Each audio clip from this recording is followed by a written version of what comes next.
Hey, what's up everybody? Welcome back to the Button Masher Chad YouTube channel.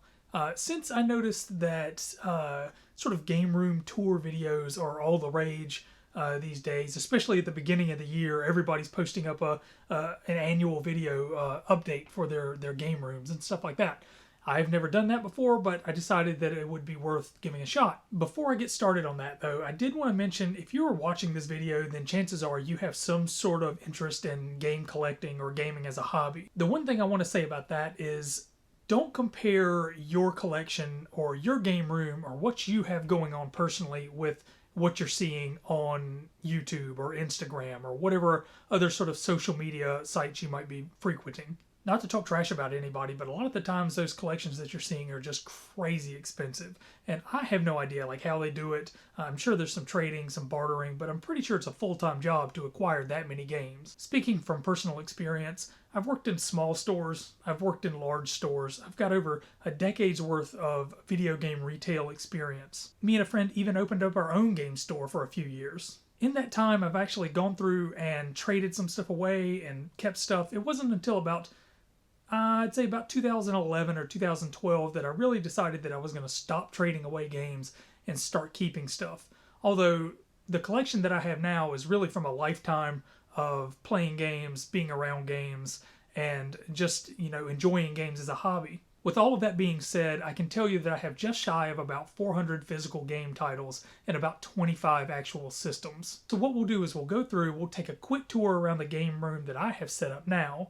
I'll talk a little bit about titles that I have that I think stand out a little bit that other people might want to know about.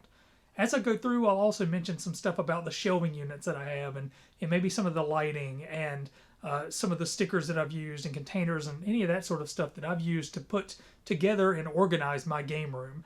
I'll go through and I'll put links to those, most of which I've got off Amazon. I'll put links to those in the description below.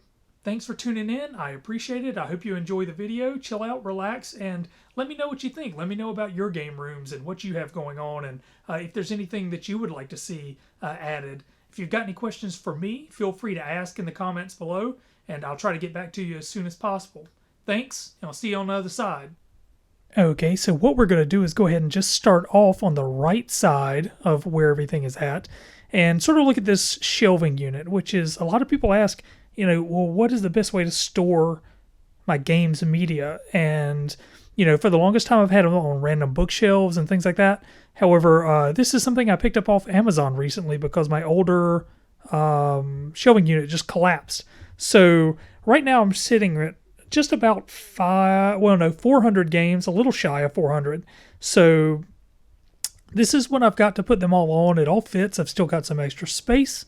And then I've got some more room on top to put some other random stuff, which I've actually got my a good chunk of my amiibos on display right here. And we'll take a better look at those right now.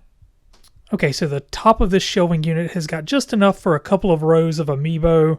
And we can go down the line here and sort of take a look at those. I've got one of the Japanese Monster Hunter amiibo, which is pretty cool. The giant Detective Pikachu. Box Boy there, which is probably my favorite amiibo. The clouds. Let's see. The little Boo that glows in the dark. Mario, Wario. Let's see. Rob, Shovel Knight back there. Dark Souls, some Splatoon. Ridley. Samus Returns, sitting on the rose-colored gaming's stand, specifically made for this World of Nintendo giant Metroid, which is actually one of the last things I bought at Toys R Us. Then the smaller Metroid amiibo. We get some Link stuff. Duck Hunt back there. It's also Wolf. Then up on these shelves here as well, I've got the other amiibo. This is all sort of Zelda stuff. And then above that, we've got Splatoon. And what we'll do is we'll go down real quick, shelf by shelf, and just check out what I've got and sort of like one highlight for every system that I've sort of collected for over the years. First, I've got my Switch shelf with a couple of Bayonetta amiibos, the 1 and 2 player. And also the highlight for my Switch collection so far is still Bayonetta 1 and 2. I actually imported the European one, which you can sit back there, right back there. That came with 1 and 2. It also came with some playing cards and stuff like that. We did not get a special edition in the United States, so that was a shame. I could not get the Japanese one. They had the 2 physical ones, though, which that was a kind of a shame. We got PS4, which is really, it doesn't have anything super rare on it, I would say, that I have right now. My highlights, Yakuza 6 and the Yakuza remakes that they've done so far. There's also a Loot Goblin amiibo. Yakuza games are really great, and I think they sort of personify, what the PS4 is all about. PS3, I don't have a huge PS3 collection. My highlight probably is Street Fighter Cross Tekken. I really enjoyed that game a lot. PS3 was basically all fighting games as far as I'm concerned. We get down to PS2 stuff. And then I would say probably Growlancer. This collector's edition by Working Designs is one of the best games. It's like a sort of a strategy game. And with these games that I'm showing you, these are just kind of things that you might not know about that are a little bit more obscure. I mean, there's obviously great games like the Onimusha games and things like that, but I feel like most people know about those already. And then down here at the bottom, Octopath Traveler, Night Trap for the Switch, a couple of random collector's editions and steelbooks, Odama for the GameCube, just stuff that doesn't fit on any of the other shelves. And in the middle here, we've got PlayStation 1, basically all role-playing games with maybe a couple of fighting games here and there. Lunar 2 being the sort of standout as far as I'm concerned. That's probably my favorite role-playing game of all time. Very traditional, but easy to get into, real grindy, but great cutscenes. The remaster on PS1 was really remarkable. Also, Arc the Lad was really good too. It's sort of an RTS compilation, kind of like Final Fantasy Tactics, but it's like 3 or 4 games in a little package. Here, original Xbox. The standout there are these Otogi games. If you can get those, 1 or 2 and 1. Really sort of good hack and slash games that came out on the original Xbox that a lot of people overlooked. Then we got Xbox 360 stuff, which I guess, I don't know, Lollipop Chainsaw was something I played on 360 and I found to be really good. 360, had a couple of really good games. Kingdoms of Alamar The Reckoning. That was actually a really, really solid game that a lot of people looked over. Hopefully that gets a remaster one day. We get down here to Wii stuff. A lot of good stuff on the Wii. The Conduit games, a couple of first-person shooter games, and I can barely get them out, but I could probably pull them out. It's Conduit 2. And the first Conduit with that ugly sticker still in there. But they were really good. They sort of high voltage games went through and made a whole sort of new whole new engine for the Conduit games to develop for, and they had a really sort of high graphical push and looked really good. So you got your other stuff, Red Steel there. Mad World is good. A couple of GameCube games here. Again, the stuff that I like, but Billy Hatcher is a standout for me. By Sega and Sonic Team, you kind of push a giant egg around and go through different stages. We get down here to the Wii U stuff. Again, all the stuff that really counts and that you would expect on the system. I did snag a copy of Devil's Third, a game that's sort of notorious. A lot of people have heard bad stuff about it, but I mean, it's actually not a bad game. It's not the end of the world. It was a really low print run on that. Some PSP games. I don't really have many. Didn't really collect for it. Got a few. And then my one PS Vita game, which is Muramasa there, which I also own on Wii. But, really incredible sort of side-scrolling hack and slash role-playing game. One Sega CD game, Eternal Champions. I was not really a big fan of Sega CD. And then Dragon Force on the Sega Saturn is probably my standout, gotta have sort of strategy role-playing game. Albert Odyssey is there too. That's also a more traditional sort of role-playing game. And up on this top last shelf here, we have got some of the handheld games that I've gotten over the years, or still have. I don't really do a whole lot in the way of handheld gaming. However, there are quite a few. Here, Metroid Fusion, Metroid Zero Mission, both of those for the Game Boy Advance are probably some of my favorites. This game, Hiniaki Alien, is a little game where you dig holes and trap aliens and then bury them and then move on to the next stage. It's kind of like a puzzle game, sort of a weird game that you probably never heard of before, but it's really good. Match of the Millennium for the Neo Geo Pocket Color is a top-notch game. Really probably the best mobile fighting game ever made. Get down here to some Dreamcast stuff. Armada was kind of a space shooter RPG sort of game. Really great game. Multiplayer as well, so you can get like, I think, up to 4 players at one time. Neo Geo Pocket Color.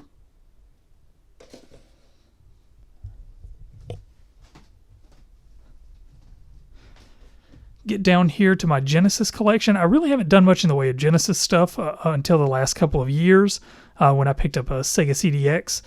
Boogerman is definitely a standout on the system for me. That game is atrociously gross, but also strangely entertaining.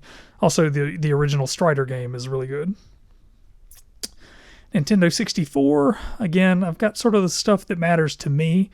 My favorite game on the system was Beetle Adventure Racing. Everybody's got their own, I guess. But the 64 was really not my favorite system in the world that Nintendo has ever done. Some boxed Super Nintendo games. Super Metroid, of course.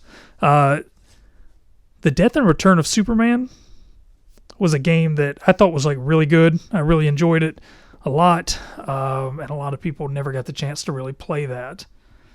And then down here, some cartridge games that are not in the box. Gundam Wing Endless Duel is a Super Famicom game. I started picking up more Super Famicom stuff when the analog Super NT came out. And I started recollecting more Super Nintendo stuff in general for that. If you haven't seen it, it's sort of a clone system, but a really high-quality clone system. And I should mention they have a Mega SG coming out that'll do the same thing for Sega Genesis that they did for Super Nintendo. NES games back there, a few Atari 2600 games as well. And that's pretty much all I've got on this game shelf here. So we'll move on to some of the systems that I have hooked up. It should be stated that I play games in 2 spaces. One out in the living room, and that has a PlayStation 4 and a Nintendo Switch dock. And then in here, which has got most of my other stuff. Well, all of my other stuff, really. So over here, I've got Toshiba RCA television, CRT, basically for playing any sort of old stuff that I don't want to run through an HDMI adapter, like the Sega Dreamcast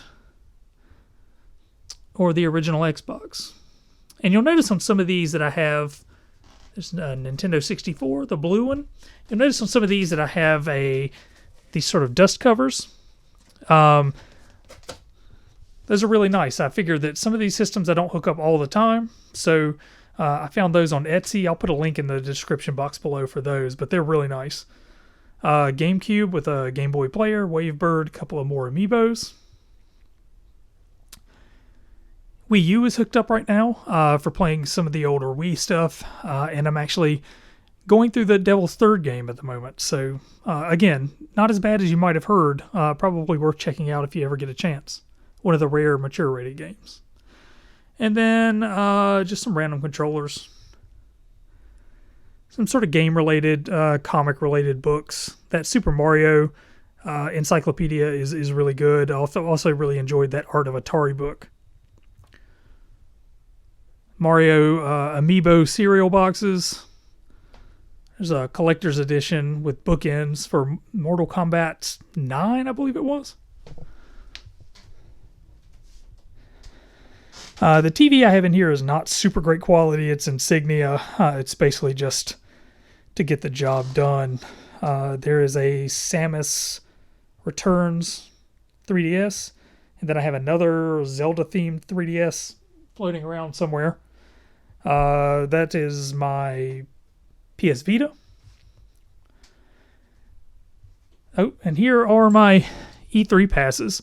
E3 2001 and E3 2004. And 2001 was the year that they first showed off the GameCube and the original Xbox. So that's when I got to play Halo for the first time, and some of the GameCube launch stuff as well. So that was a pretty memorable show. Down here, just some random stuff. Random box, a Switch box. There's another sort of Tupperware thing back there full of controllers. The Order 1886. Can we get in there? Is sitting back there, the collector's edition of that. That's a pineapple. Her name is Penelope. There's a Atari 2600 there. PlayStation 1 with the screen, the Sony LCD screen. PS3 hasn't been used in a little while, but still works. My red Wii, it's in there somewhere. Xbox One, I don't really use Xbox much anymore, but it's there. Here's some more collector's edition stuff. The SNES and NES Classic boxes. There's an Owlboy collector's edition. Yakuza 6. Ridge Racer 4 with the weird Jog-Con controller. A Dreamcast fishing rod, which I've actually been using a lot lately. There's a Halo 5 collector's edition. Destiny 1 collector's edition. Really kind of a dopey Godzilla. Fallout. Some more Destiny stuff. Then a shelf up here with some random stuff as well. There's Destiny, Shovel Knight, Conquer, Halo Reach. A big fan of Cuphead, so that stuff's up there as well. Mario Paint. And there's a Wolfenstein 2 collector's edition up there as well. Got a couch here. This is where I normally sort of chill out. It's an ugly couch, but it's a comfortable couch, so that's why I still have it. There's a Dreamcast controller and that fishing rod that I was talking about with some batteries that are going into my Wii controllers. And my E3 bag. I picked that up in 2001 when I first went to E3, and I decided that I needed something extra to carry all that swag around in. So that's what that's all about.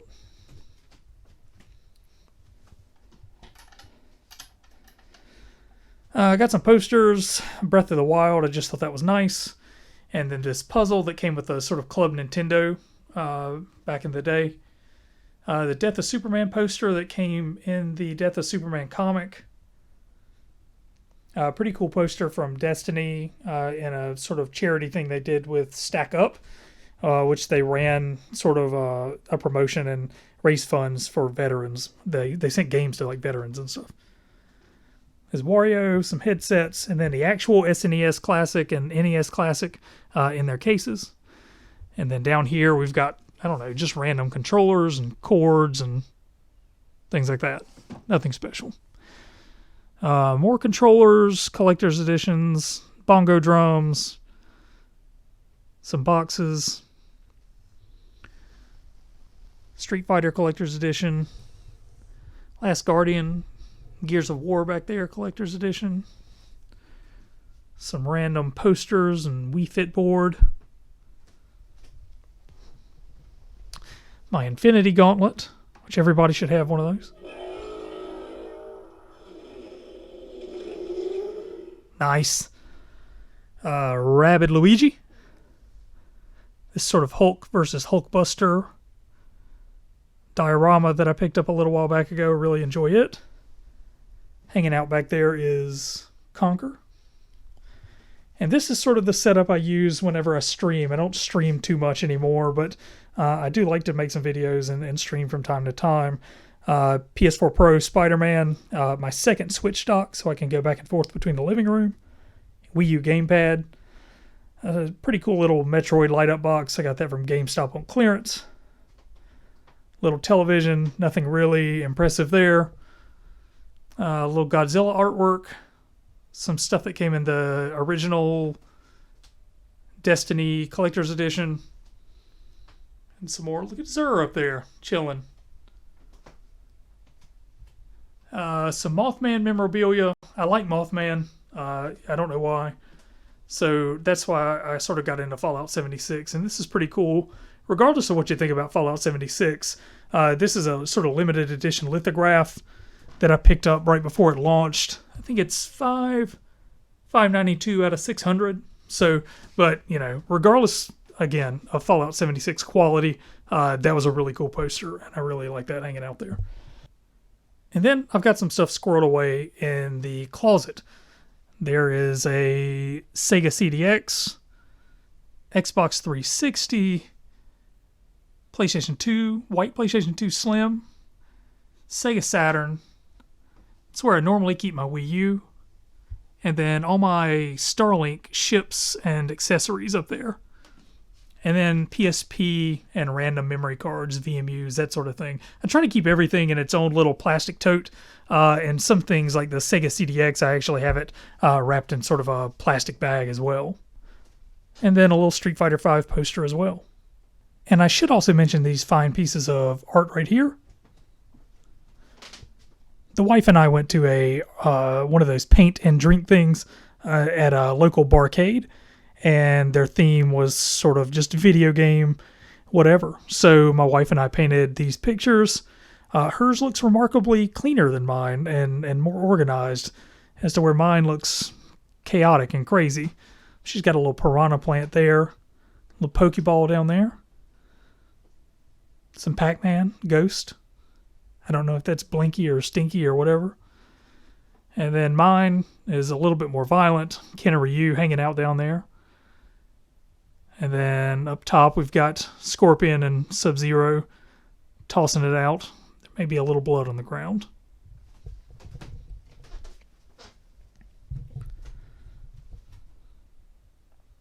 So yeah, that is it. This is pretty much what I'm working with to start off 2019. This is probably the most organized this room has ever been. So I'm pretty happy to be in here and sort of have a quality space to sort of play games, especially some of the older stuff. And my wife likes having me sort of out of the realm too. And, you know, when I do the streaming and stuff like that, it's also nice to be able to go through and just have your own little space that's sort of dedicated to that sort of thing. And also just doing any sort of other office work and stuff like that. I also wanted to go through and do a quick 360, sort of to show what the room looks like once the sun goes down and the sort of mood lighting comes on. I've got this lighting, ignore those cables by the way, I'm still working on that, I need to wrap those up. But the lighting is just lighting strips I got off Amazon. They're USB powered, they come with a sticky strip, you just put them on the back of your television or wherever you want them to go. I just got a blue light here in this light bulb, or this lamp, that sheds a little bit more light. The little light up light box there, and then another light strip on my streaming station. You can change the color of all these with a remote control and the pattern of the lights and things like that. And I think it just makes everything look a little bit better when the lights are off, and reduces strain on the eyes if you like to turn the television off, which I like to do from time to time. So I don't really use them that often, but it's a nice option to have, and it's a cheap thing to do. I think 3 of these light strips were about $20 altogether, and they're easy to set up. So that's it. That's my game room. That's what I'm working with in a year to start the year 2019. And hopefully, within this year, I'll be upgrading a lot of stuff.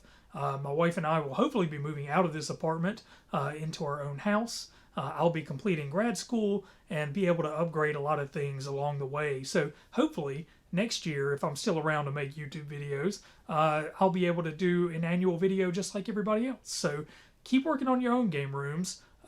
Work with what you got, appreciate what you have, collect what you enjoy, and just enjoy the ride. I'll talk to everybody later. Thanks for tuning in. Take care. Bye now.